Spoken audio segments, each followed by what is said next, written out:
But it was an interesting comment by the Prime Minister of Denmark.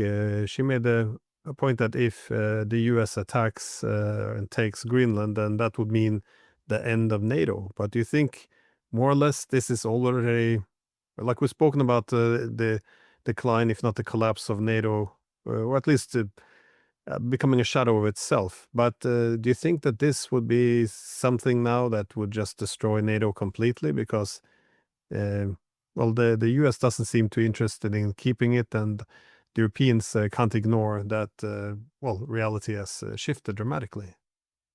You also want to remember that the whole question of Ukraine is intertwined with this issue of the future of NATO. There are many people who have been arguing before the Venezuela crisis recently broke out uh, that NATO was in deep trouble. And if the Russians won in Ukraine, which certainly looks like it's going to be the case, that this would do serious damage to the alliance. So if you marry that simple fact about what's happening in Ukraine to a possible invasion of Greenland, one could make the argument that it would be a deadly 1-2 combination that would basically ruin the alliance. The alliance might remain in name, but in terms of being an effective alliance, in terms of looking like uh, what it has looked like between 1949 and 2025, those days would be gone. NATO would be a shadow of itself. It would be effectively wrecked. I think you can make that kind of argument. Again, I think the Europeans will, excuse me, Glenn, I think the Europeans will go to great lengths to prevent that from happening, in large part because NATO means for them keeping the United States in Europe, keeping the American pacifier in place. And they're desperate to do that. So it may be the case that if Trump were to invade Greenland, and let's hope he doesn't do that, the Europeans would nevertheless swallow their pride and not back him. They would criticize him, but do it in a way that wasn't so damaging that it would wreck the alliance. Just seems like a key challenge for the political West is to renegotiate the relationship between the US and the EU, because we all the rhetoric about Trump. There is something significant here about the distribution of power. That is, the US, it can't afford to be as generous as it was after World War II. It has other priorities. It can't be everywhere. Europe's not a high priority. Its relative power in the world has also declined. So the Europeans kind of want the America of the past, that is to commit and continue to, well, essentially pay for everything. It just seems that for the Europeans, they're either like just super subservient to the US, or they become very anti-American. They seem to polarize a bit. It just seems that it would be possible to have a more reasonable relationship if we just adjusted to the new multipolar realities. That is, both sides benefit from a partnership, from a security cooperation, economic ties, but at least maybe divorce, go from being married to neighbors, or something along those lines. Just something that works for the United States, because dismissing the new interest of the United States, it's I think it's a folly. I mean, of course, Trump tends to be much cruder than other leaders, but there's something below the personality there. There's a real shift in power which has to be addressed. The idea that we can just continue as if it's the bipolar or unipolar order doesn't really make that much sense. Yeah, I think you're exactly right, Glenn. And I would marry what you just said to this whole notion that there is a group out there or a civilization out there, whatever you want to call it, which is labeled the West. During the Cold War, when we came up with this term, the West, it made eminently good sense because we were dealing with the US Soviet competition, which took place mainly in Europe. The heart of the US Soviet competition was in Central Europe.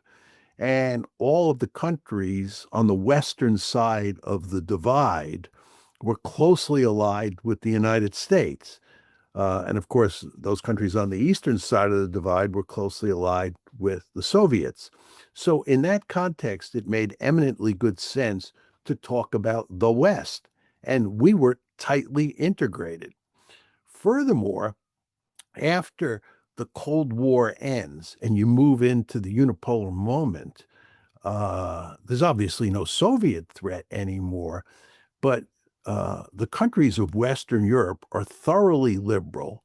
They share the same values as the United States does.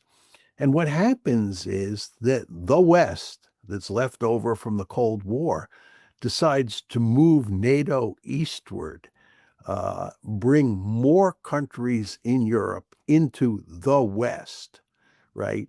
And continue to argue about international politics as if there were this group of countries that you could call the West.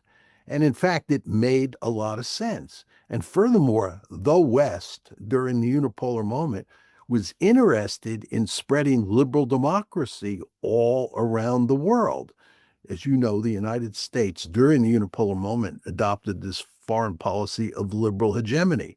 We were interested, a la Frank Fukuyama, in spreading democracy all across the planet because we thought that was all for the good. The Europeans bought into this enterprise. It was reflected most clearly in NATO expansion. NATO expansion was initially all about spreading liberal democracy, economic interdependence, and so forth and so on, Western institutions into Eastern Europe. So it was very easy during the unipolar moment, as it was during the bipolar moment, to talk about the West. But that world has gone away. And a lot of it has to do with the fact that for the first time in American history, the most important area of the world for us, for the United States, is not Europe, it's East Asia because of the rise of China. So this is a very powerful imperative for the United States to pivot to Asia and pivot out of Europe.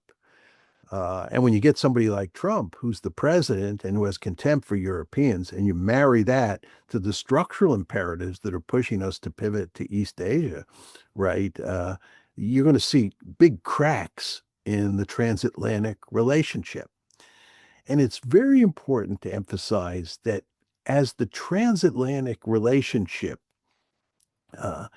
deteriorates, right, as U.S. European relations worsen, the Europeans will be on their own in ways they have not been in a long time.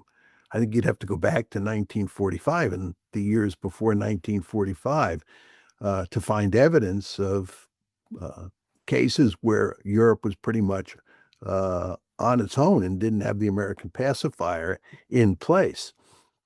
And what this means is that you will see fractures inside of the West. And you can see this in Europe today.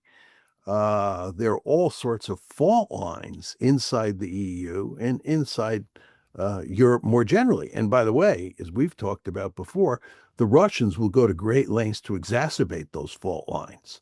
The Russians will go to great lengths to exacerbate deteriorating relations between the United States on one side of the ocean and the Europeans on the other side. So there are just a lot of forces at play here that are undermining this concept of a rather homogeneous West that existed during bipolarity and existed during unipolarity, but is now beginning to wither away.